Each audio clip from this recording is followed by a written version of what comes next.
Welcome to the Private Practice Survival Guide podcast with your host, Brandon Seigel. I'm a published author, speaker, entrepreneur, and private practice strategist dedicated to transforming the way that healthcare functions. This podcast is all about empowering you to create the change you want to see. Let's dive in. Welcome back to the Private Practice Survival Guide podcast. I am your host, Brandon Seigel. In this quick tip episode, we're talking about creating your practice's content repurposing system. So we want to understand how repurposing content creates a multiplier. And so first and foremost, the content opportunity you're missing. We have seen that content marketing generates 3 times more leads than traditional outbound marketing, and it costs 62% less. That is correct. Having content, newsletters, blogs, video blogs, podcasts, all of these things can generate more leads for your practice than you even know. Only 29% of small businesses and less than that in the private practice sector have a formal content repurposing strategy. The majority are leaving distribution on the table. And for those who don't know, when I started this podcast, I did not have this. Now I do. If you've watched or followed YouTube, all my social media channels, my blogs, I cut, splice, create more content than I've ever done. I did 1 week's worth of content was more than an entire year from back in the day. And so there's so many ways for you to repurpose this. And what I've found, and I see this to be true, is that short form video on Instagram and TikTok are receiving 67% more engagement than my static posts. And so it's not new ideas, it's just repurposing. And these are things that are going to bring value to how you reach your audience. And so every piece of long form content you create is a content mine. So when I do a 20, 30, 40-minute episode, I can generate 100 different short form episodes just in that content often. The content multiplication matrix systematically extracts micro content from your core content, turning 1 into 10 outputs as an example. And so imagine this, 1 piece into 10 outputs. You do an original full episode of something, whether that's audio, podcast, video, webinar, whatever. Then second thing, you create a 60-second short video clip, reel, TikTok short, etc. Then you have a key quote graphic. That's an image, Instagram, LinkedIn. Then you have a Twitter text thread, text version that does that. You do a LinkedIn long form post connected to the same topic via text, an email newsletter from this content, a Pinterest infographic image from this, 3 to 5 story slides, image, video for Facebook stories. Then you do a blog post for website SEO, and then you do a referral partner handout on this for PDF that you can hand out to schools, physicians, etc. That's 10 outputs from one initial episode that you create. And so the opportunity is there. And so your foundation, tier 1, think of a pyramid. The bottom fundamental foundation is long form. Create a long form anchor. So long form can be 20, 30, 40, whatever you want it to be. Create that. Tier 2 is a medium form. That's going to be your email newsletters, your LinkedIn articles, your carousel posts. And then tier 3, the top of the pyramid, the cherry on top, your short clips, that's your micro content. Short clips, quote graphics, story slides, threads, etc. Always start a tier 1, never start with micro content. So start from long and cut and splice from there. And so you're going to create a matrix template, a simple spreadsheet with content pillars as rows and distribution channels as columns. Before you record anything, know where it lives, recognizing that content is king, but distribution is queen. And I'm going to say that again. Content is king, distribution is queen, and she wears the pants. Jonathan Perlman. So when we're creating content, you've probably seen it with my podcast. I do what's called batching days. I record multiple episodes same day, and I just get it done. The weekly content scramble is a productivity killer. Batching content dedicates one focus session per month, per week, whatnot, to produce 4 sometimes 6 weeks of content. So your marketing is never on hold and you're busy really rocking and rolling with that content generation. And so batching works because it eliminates context switching. Context switching costs 20 to 40% of productivity time. Every day you figure out what to post is a cognitive energy stolen from your work. It improves quality. You're warmer into your third recording of the day. Batching is going to produce better content as the session progresses. It's also going to eliminate stress. Knowing your content is done way in advance removes a lot of anxiety. And so what we're looking at when we structure a batching day is we're going to do a 2 to 3 recording block, 2 to 3 hour recording, prepare 4 to 6 topic outlines, record them, video record them, don't edit on the same day.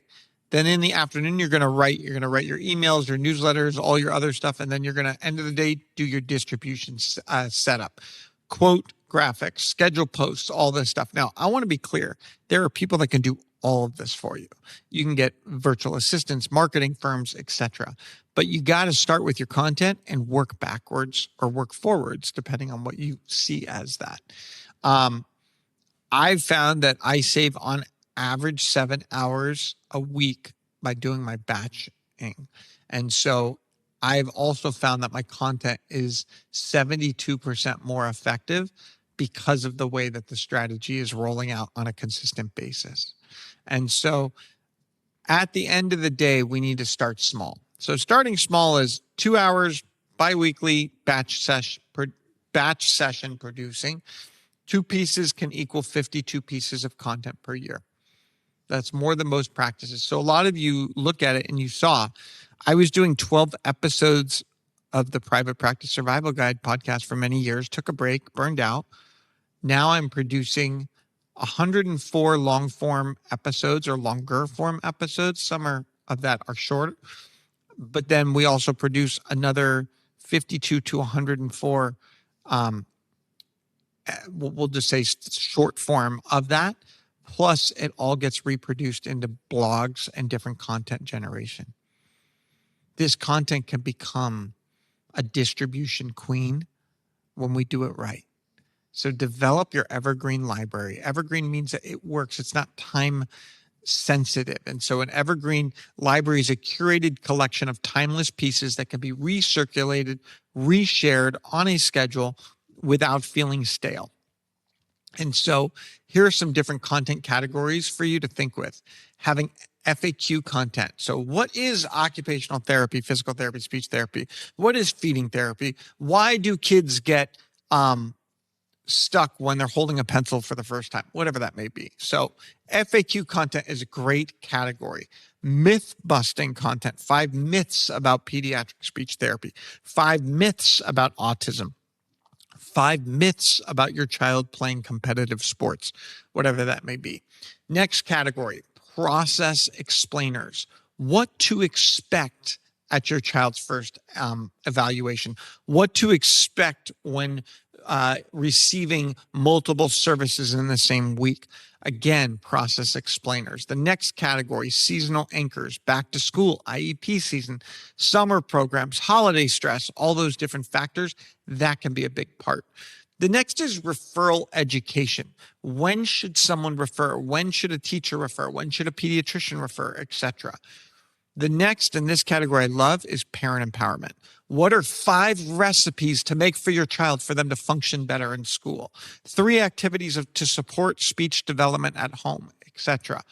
And then the last content, which I think also we often miss, is practice values. Your why, your team, your mission. Why are you here? What are you trying to do? What are you trying to achieve? What gets you up every morning? What gets you passionate? What raises your voice? What lowers your voice? Where do you want to be in 10 years? Even having that. So as we look at that, that's really critical. So in 5 years, I want to serve 100,000 pediatric occupational physical speech therapy practice, what I'll say, levers. That means like the people and the amount of workforce and all of that, like having that vision for people.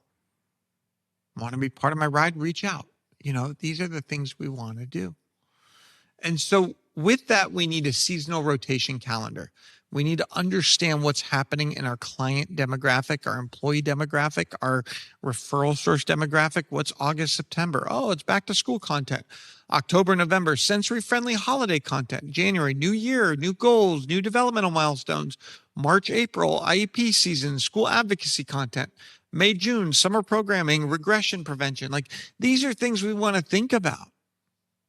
We could also tailor to other aspects. So August is tryouts for sports or whatnot. And so understanding all these different pieces is really critical to the way that we structure our content.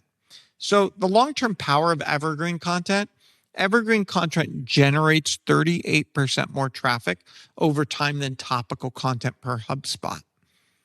A single evergreen YouTube video or blog post continues to generate leads for 2 to 5 years after publication on average. And practices with 10 plus pieces of SEO optimized evergreen web content generate 3 times more organic referral traffic than those relying solely on social media. I mean, that's pretty big. So when we're measuring content ROI for your practice, we need to track the effectiveness of your content marketing. Very important. So key metrics to track. Monitoring these indicators are going to gauge your content's impact. So website traffic, sessions, page views, new patient inquiries, calls, form fills, referral source tracking, how patients found you, email list growth, new subscribers, social media engagement, likes, shares, comments. Simple tracking tools, Google Analytics for website performance, a simple spreadsheet to log inquiries, whether you're using a software like Asana or Monday.com, all different ways for us to track.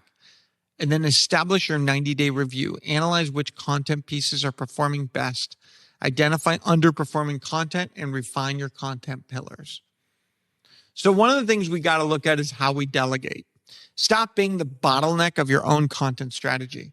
You think you have to do it all, but you don't. By delegating key tasks, private practice owners can free up valuable time and scale their marketing efforts.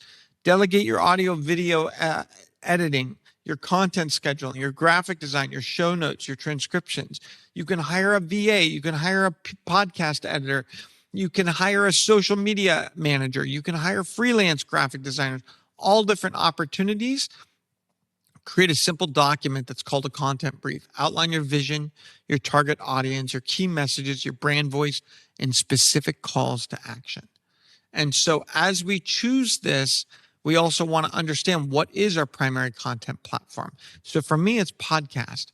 Podcast first, YouTube second, blog third. All different things I want you to think with. Social media. I want you to recognize, how do you build your social media through this content? And understanding that when you build your content in an idea bank, it's going to help you never run out of fresh content. Establish a systematic approach to capturing and organizing your ideas. Ensure that you always have that valuable material for your private practice. And so discover your idea sources, capture your ideas instantly, organize them into the pillars. So pediatric milestones, parenting tips, therapy techniques explained, etc. And then you can repurpose them with AI using Claude, Chat, Descript, Canva, etc. And so all these things are going to help you, and then have your referral relationships share relevant insights. Launch a partner newsletter.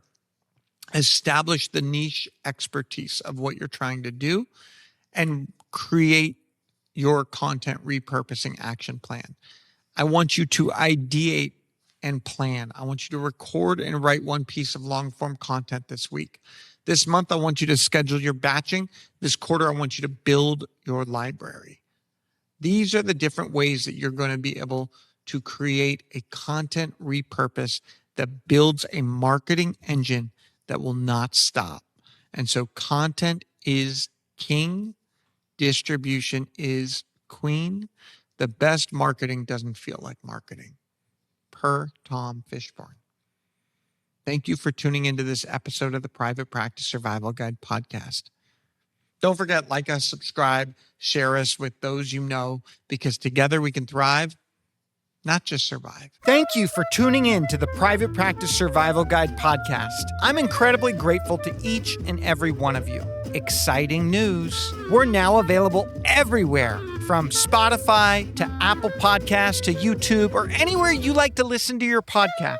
So watch, listen, and reach out. If you love this episode, please drop a 5-star review. It truly means the world to me. Are you looking for more ways to elevate your practice? If so, now is your chance. Reach out, go to my website, or email me at brandon@wellnessworksmp.com. And remember, it's not just about surviving, it's about thriving.